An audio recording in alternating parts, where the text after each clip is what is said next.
Let's move on now. The death toll due to swine flu has soared to 585 with 100 more casualties reported across the country in 3 days since the 12th of February. The centre is closely monitoring the situation and has ordered additional stocks of medicines and diagnostic kits. A total number of 8,423 people have contracted swine flu this year, and Rajasthan, Gujarat and Madhya Pradesh and Maharashtra are the worst affected states.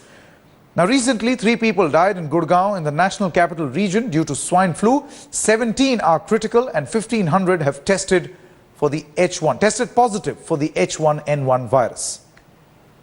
All right, let's take a look at this India map that we are actually tracking. Where all have the maximum deaths been reported from? So Rajasthan has a total of 165. Gujarat has 150 such deaths that have been reported of people who had contracted H1N1 virus. In Madhya Pradesh, 76. Maharashtra has about 58 deaths that have been reported, particularly from cities. In Uttar Pradesh, Lucknow, the capital, 78 deaths have been reported, 46 from Telangana. But the latest that we are hearing is that there has been a sharp decline in the number of cases that have in fact been registered in Telangana. So that's the latest on the India map. Where all has this death toll of 585 actually climbed the killer swine flu, which is on the prowl? Let's quickly listen in to a number of reactions that have come in through the course of the past 3 days. मैंने अपना screening test कराया swine flu का, private में कराया doctor लाल से, और मुझे 4 parameter में से 3 पैरामीटर पॉजिटिव आए। इसकी मेडिसिन अवेलेबल नहीं है। प्राइवेट सेक्टर में मैंने कई केमिस्ट शॉप्स में पता कर लिया, उन्होंने बोला कि सिर्फ गवर्नमेंट हॉस्पिटल में मिलेगा। गवर्नमेंट हॉस्पिटल में आया तो यहाँ पर अगेन कोई काउंटर नहीं है प्रॉपर, तो फिर मैंने इमरजेंसी में अपने आप को एक कार्ड बनवाया, लेकिन अगेन लास्ट 3 दिन से मेडिसिन ढूंढ रहे हैं, ना कोई बाहर में अवेलेबल है। वो बोलते हैं सिर्फ गवर्नमेंट डिपार्टमेंट में मिलेगा, गवर्नमेंट डिपार्टमेंट में भी प्रॉपरली नहीं है। तो it's total confusion and total panic and chaos. कुछ भी इंतज़ाम नहीं है यहाँ पर, क्योंकि मैंने टैमी फ्लू जो इसकी मेडिसिन है वो अवेलेबल ही नहीं है, और उसके लिए इतनी मारामारी है कि जिसका मैं कह नहीं सकती। पता नहीं कितने लोगों को अवेलेबल हो भी पाएगी कि नहीं हो पाएगी, इसका कुछ नहीं है। All right, and this morning joining us is Dr. Sanjeev Bagay, Vice Chairman and Director of the Manipal Hospital in Dwarika. Dr. Bagay, appreciate you joining us this morning. First of all, my first question to you, Dr. Bagay, is that a lot of people say that even the common flu contracted, which is then perhaps, with some other ailment of the body, that compounded together leads to a situation of death. Is that the same for the H1N1 virus also? Does the virus alone kill people, or a medical condition, a prior medical condition? Yeah, that's in fact one of the most important critical questions. What is important to understand is that H1N1 or the common flu both belong to the same group of viruses, which is called as influenza type A virus. 99% of the time these viruses are self-limiting, they are mild, they are transient, and it's a common flu-like symptom in which a patient may have fever, headache, cold, cough, body ache, and within 3 to 5 days the patient spontaneously recovers without any medication. What are the predisposing factors which actually precipitate our small infants, geriatric age group, ongoing oncology cases, transplant cases, bad diabetes, hypertension, any patient who is sick or already has an ongoing lung problem, cardiac ailments, diabetes, are patients who are more susceptible. But having said that, I would again reiterate that this is a self-limiting condition, and there is actually, even at the present moment, apart from the fact that we take simple precautions of hand washing and personal hygiene, we still do not need to panic. Dr. Bagay, another question that I wanted to ask you quickly before we cut across to Headlines Today's reporters getting us, the latest from across the country. How does one identify? I mean, are the symptoms absolutely identical to the common cold, or is there any difference? Because many would confuse this as common cold. How does one identify that you have been tested positive of H1N1? Actually, that's the biggest clinical dilemma for any clinician. In the first 48 to 72 hours, any viral, not only influenza, but any other non-influenza virus also will present exactly the same. The patients will just have a general feeling of rundown, lethargy, mild fever, maybe a sore throat, maybe a mild cough, body ache, watery eyes, and so on. So from a clinical point of view, it's almost virtually impossible. But having said that, there is a high index of suspicion which you need to keep. In case the fever is high, in case the patients have a predisposing medical illness or a chronic disease which is ongoing, or if there's a very dry hacking cough associated with vomiting, abdominal pain, loose motions, if there is bleeding from any site, or if the patient, in inverted commas, looks unwell. I think the crux is, if a patient clinically looks unstable, I think I would be more worried about that rather than how many days of fever or does the patient have a cough or not. If a patient is more unwell than a routine illness, I would probably then test the patient for H1N1.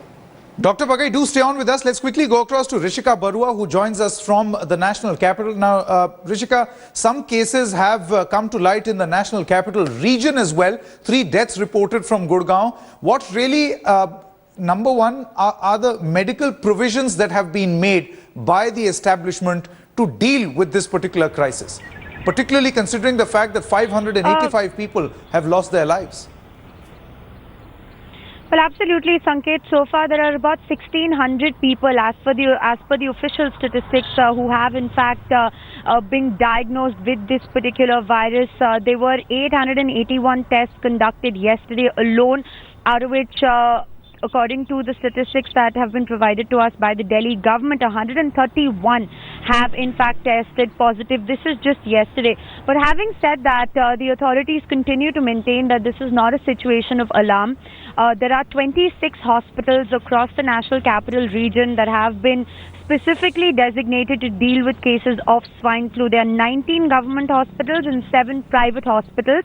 Also, what we're being told at this point in time is that there are 10 labs that have exclusively been set up for diagnostic purposes of the H1N1 virus.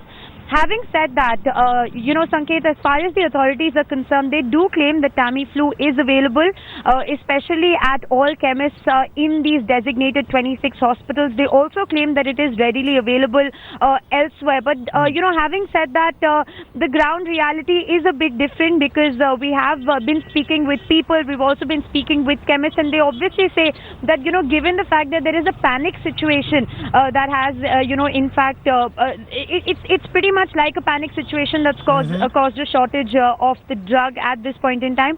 But the authorities do claim that they have the situation under control. And I'd just like to point out, Sanket, that, as far as the statistics and figures are concerned, even the statistics that we've accessed from the Ministry of Health, Delhi is one of the least affected areas. Places like Gujarat, Madhya Pradesh, Telangana, much more affected, right. Much worse affected than Delhi. So Delhi comparatively better equipped at dealing with the swine flu. Absolutely. And Dr. Bagay, just coming to you on that point that Rishika was making, shortage of medicines. Now, I would want to understand from you if, they're largely self-containing, as you mentioned, like the common cold. In common cold, it is usually said that it will last its course and then it will go. So no real medication for a normal, healthy man is required. Then what is the sort of medication, particularly for H1N1 virus, is what is required? And why is it in short supply? Yeah. What is this medication? I think this is an antiviral. Now this virus for general public is very interesting. It has 2 types of proteins. So the Tamiflu, what is oseltamivir, actually targets one of the proteins to make the virus inactive. But having said that, the antiviral medication should be given strictly under medical supervision. It should be given on medical consultation. It is not good for mass prophylaxis. It has its certain side effects. So people buying medicine to keep it just as an SOS, as a backup, as a stock, I don't think is justified. Tamiflu is to be used under medical supervision, but apart from Tamiflu, the only thing which patients can do is to stay at home for 5-7 days, take a lot of fluids. If the fever is crossing more than 100 degrees, take just simple paracetamol.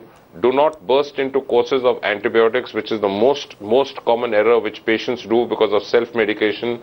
Do not use combination analgesics, which is a combination of ibuprofen, paracetamol or nimesulide. They can have dangerous side effects. Just stay nutrition, hygiene and hydration. These are the three cornerstones apart from paracetamol if required. Tamiflu is used Fantastic few and points. far in between, and it should be used with caution.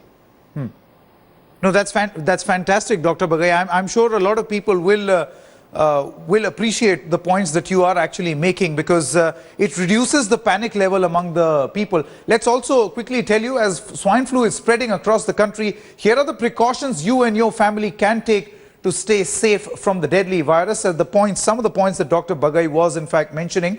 Swine flu has symptoms similar to that of the seasonal flu. An affected or infected person will have higher fever, which is usually accompanied by cough, sore throat, headaches, body ache and fatigue. If you find any such symptoms, then get yourself medically checked and get vaccinated if you live in a high-risk area. Wear a mask in crowded places and while using public transport. Most of the things that we already know. But let's quickly also listen in to a number of reactions that have come in through the course of the day. हमारे यहाँ पूरा गुजरात में और पूरा भारत में swine flu के सबसे ज़्यादा आइसोलेशन बेड्स अवेलेबल है। अभी तक के हमारे यहाँ आज के दिन में 88 पेशेंट वार्ड में भर्ती किए गए हैं और अब तक के 187 केसेस को हमने सारवार दिया है, उसमें से 38 पेशेंट एक्सपायर्ड हो गए हैं। हमारी हॉस्पिटल भी सबसे बड़ा है और हमारा जो स्टाफ है, जो मेडिकल काउंसिल ऑफ इंडिया है, उसके रिक्वायरमेंट के मुताबिक है। तो हमारे पास आज की तारीख में डॉक्टर, सिस्टर ऑफ सभी प्रकार का है, सभी प्रकार के उपकरण भी अवेलेबल है और उसकी जो मेडिसिन है वो भी अपने पर्याप्त माप में अभी है हमारे पास। तो बहुत लोग हो सकते हैं, तो उनको आइडेंटिफाई करके उनका सर्वे करके कि वो सिंपली सादी अपनी खांसी या सर्दी के मरीज है या स्वाइन फ्लू सस्पेक्टेड मरीज है, वो देखने के लिए हम बहुत बड़े पैमाने पर अभी सर्वे कर रहे हैं और कोई जो मरीज मिलते हैं तो उनको भी हम ट्रीटमेंट शुरू कर देते हैं। Let's now quickly cut across live to Hyderabad, where editor South T.S. Sudhir also joins us. Is Dr. Bagay. Sudhir, coming across to you, I believe there's a bit of a good news from Telangana. The figures of people affected by the H1N1 virus has now come down. Well, yes, there have been about 1100 positive cases since the beginning of this year, but since the onset of summer has begun in most parts of Telangana, the number of cases of H1N1 has shown a sharp decline. But today the Health Ministry of Telangana is actually a worried department, because they do realize that on the occasion of Shivratri, you will have huge crowds in most temples in the Telangana region. There will be about 5 lakh at the Kisaragutta temple. There will be another 6 lakh in another temple in Karimnagar. Many people will actually be taking a dip in the holy rivers. So they have advised people to actually exercise caution. People with cold, cough, fever and those kind of symptoms should not be going to these kind of places and ensure that it's the spread of H1N1. If there are any positive cases, does not spread. They've also asked people to be cautious in ensuring that they do not really go to too many crowded places. So in that sense, today they fear that there could be a fresh outbreak if they do not take these kind of precautions, and they want to ensure that doctors and ambulances and paramedical staff are available at many such temples across Telangana to ensure any kind of patients can be attended to immediately. Absolutely. And the final word to Dr. Bagay. Dr. Bagay, the best thing that you have in fact told our viewers is the fact that they should not panic. A last word to all the viewers watching this broadcast. What do they need to do? Definitely go to temples, but avoid crowded places. Avoid large gatherings. If you have a small sniffle or a cold and cough, try to stay at home, because cross-infection risk is very high. This precaution also extends to creches, to schools where small children are in clusters in a classroom. Avoid traveling if you have a bad cold and cough, because you may infect the people in the compartment or in the aircraft. Take a lot of fluids, take a lot of rest. Nutrition is the key, and do not take any medicine apart from paracetamol. If there is any doubt, consult a doctor.